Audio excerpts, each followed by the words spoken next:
फजर की कसम और 10 रातों की और जुफ्त और ताह और रात की जब रुखसत होने लगे, और बेशक ये चीजें अक्लमंदों के नजदीक कसम खाने के लायक है, इस बात पर कि काफिरों को जरूर अजाब होगा। क्या तुमने नहीं देखा कि तुम्हारे परवरदिगार ने कौम आद के साथ क्या किया, जो इरम कहलाते थे, दराज कद मानंद सुतूनों की, कि तमाम मुल्क में ऐसे पैदा नहीं हुए थे। और समूद के साथ क्या किया, जो वादी कुरा में चटाने तराशते थे। और फिरौन के साथ क्या किया, जो खेमे और मेखे रखता था। ये लोग मुल्कों में सरकश हो रहे थे, बस उनमें बहुत सी खराबियां करते थे, तो तुम्हारे परवरदिगार ने उन पर अजाब का कोड़ा बरसा दिया। बेशक तुम्हारा परवरदिगार ताक में है।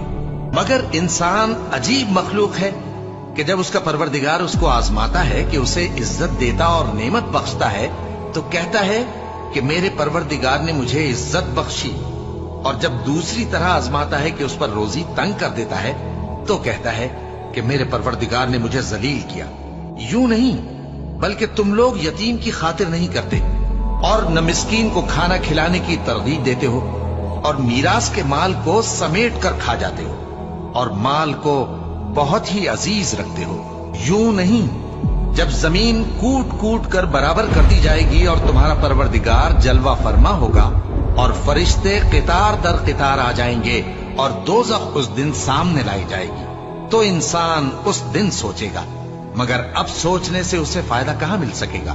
कहेगा, काश मैंने अपनी इस जिंदगी के लिए कुछ आगे भेजा होता, तो उस दिन न कोई अल्लाह के अजाब की तरह का अजाब देगा, और न कोई उसके जकड़ने की तरह जकड़ेगा। ऐ इत्मीनान वाली जान, अपने परवरदिगार की तरफ लौट चल। तू उससे राजी, वो तुझसे राजी। सो तू मेरे खास बंदों में शामिल हो जा और मेरी बहिश्त में दाखिल हो जा।